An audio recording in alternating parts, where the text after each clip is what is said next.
Hari Lebaran adalah hari yang istimewa untuk kita semua. Terutama di Indonesia ada tradisi yang barangkali tidak dimiliki oleh umat Islam di negara-negara yang lain, yaitu adalah tradisi mudik. Wah, ini istimewa sekali. Tradisi mudik itu seringkali kita tunggu-tunggu. Bukan hanya yang anak-anak, tapi yang bapak-bapak, ibu-ibu yang tua itu juga excited gitu, mempersiapkan. Wah, luar biasa. Mempersiapkan kendaraannya, mempersiapkan perbekalannya, mempersiapkan bajunya, macam-macam. Yang anak-anak barangkali wah wis heboh, packing tasnya sendiri-sendiri misalkan. Itu wis seru sekali mudik itu. Maka hendaknya kita mengambil hikmah daripada budaya mudik ini. Yang pertama adalah kita niatkan mudik itu adalah niat yang paling utama adalah silaturahim dan birrul walidain. Itu yang utama. Jangan sampai salah niat. Soalnya nggak sedikit orang itu mudik pengen pamer karena sudah di kota misalkan. Sebelum hari raya atau pas hari raya itu dibela-belain beli mobil misalkan, ganti mobil misalkan, atau bahkan nyewa mobil gitu, ingin flexing ya. Nawaitunya sudah itu, ingin menunjukkan bahwa di kota rantau itu sukses. Padahal nang kota rantau itu ya sik blangsak sekan, sik susah, hidup ya sik ngekos, sik ngontrak gitu. Tapi seolah-olah di kota itu sudah jadi sultan. Nah, pertama adalah nawaitu silaturahim dan birrul walidain. Silaturahim kepada sanak famili, ke saudara, ke tetangga, ke teman-teman masa kecil kita. Kemudian mempererat tali silaturahim antara anak-anak kita kepada persepupuan barangkali. Dan birrul walidain karena sudah lama tidak bertemu dengan orang tua, meskipun sekarang sudah ada teknologi video call misalkan, tapi rasanya berbeda kalau kita tidak bertemu dengan orang tua secara langsung. Maka itu niat utamanya, nawaitu silaturahim. Jangan sampai salah niat. Kemudian yang kedua adalah menebarkan kebaikan dan kebahagiaan, vibes kebahagiaan. Jadi yo senang, bahagia. Jangan sampai nanti kalau unjung-unjung ketok lemes, ketok ngelemprek gitu. Angel bro, nganggur bro, misalkan, terus malah curhat malahan. Ya bahwa silaturahim salah satu fadilah silaturahim adalah menambah, memperluas rezeki kita. Iya, barokahnya silaturahim. Barangkali yang tadi yang nganggur, yang belum ada kerjaan, barokahnya silaturahim, jadi ada link untuk bisa mendapatkan pekerjaan ya. Tapi jangan terus masang wajah melas gitu, jangan. Wong riyo-riyoan kok wajah melas, ya kudu vibes-nya itu vibes bahagia, vibes ceria itu. Jangan wis sok melas wis bro, nganggur bro, gak duwe duit dah bro, wah ujung-ujungnya malah utang. Wong hutangnya yang kemarin aja belum lunas, sekarang mau top up hutang lagi. Jangan. Oke. Kemudian membangun kebersamaan dan kekompakan antar keluarga, antara ayah, ibu dan anak. Barangkali kemarin-kemarin kalau di rumah ayah sibuk, ibu juga sibuk dengan pekerjaan, ayah sibuk dengan pekerjaan, anak juga sibuk dengan sekolah, dengan ngajinya. Lah ini dengan mudik itu membangun kebersamaan, kekompakan. Jadi nanti sudah direncanakan nanti begini, nanti anak begini, nanti ibu begini. Jadi adanya keakraban dalam keluarga. Itu hikmah daripada mudik. Apalagi kalau mudiknya sampai keluar pulau, keluar Jawa, wah lama sekali itu. Itu 1 jam, 2 jam pertama itu masih rukun itu.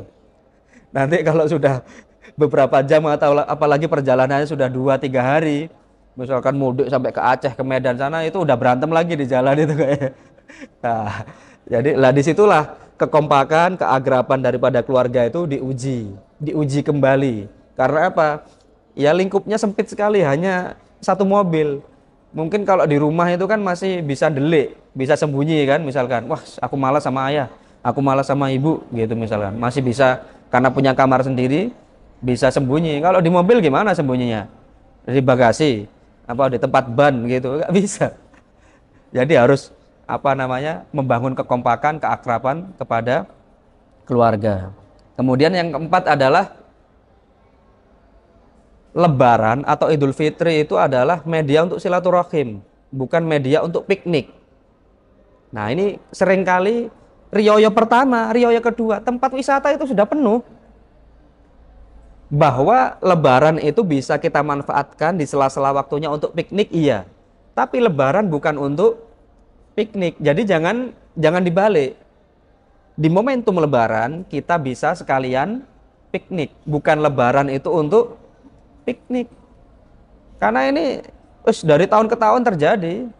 Bukan hari ketiga atau keempat, hari pertama kebun binatang sudah full. Lah kok iso loh silaturahim ke kebun binatang itu loh. Lah apa dulure ketek-ketek. Loh ya hari pertama itu ya unjung-unjung ke tetangga, saudara dulu ya. Terus ojo moro-moro nang kebun bin rek. Nang taman safari atau ke kolam renang ya kebalik.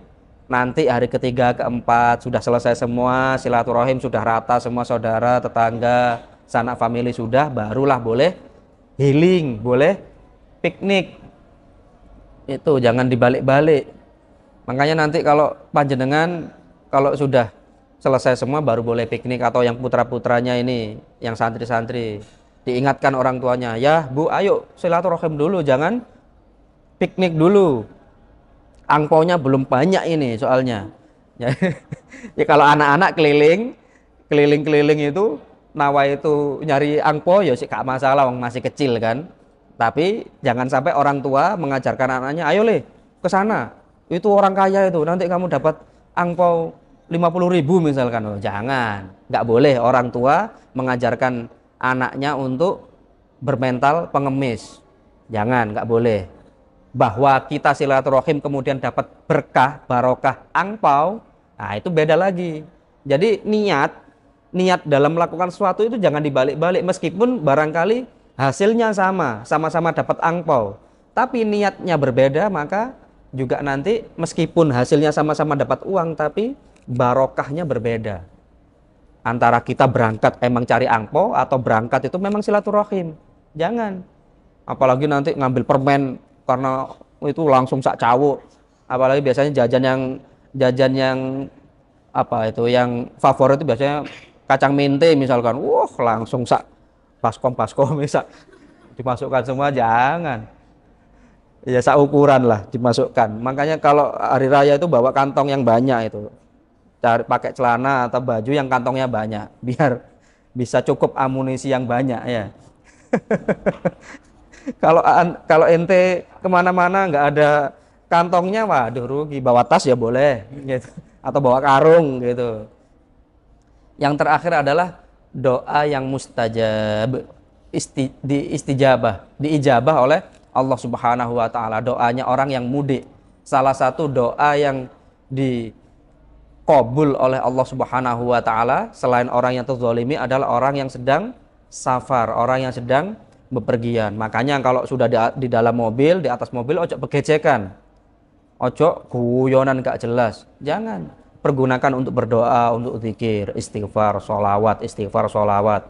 Atau kalau enggak mendengarkan sholawatan atau murotal Quran, itu ojo musik rock. Aduh, tambah kok musik rock dirungokno. Itu yang menenangkan hati. Karena apa?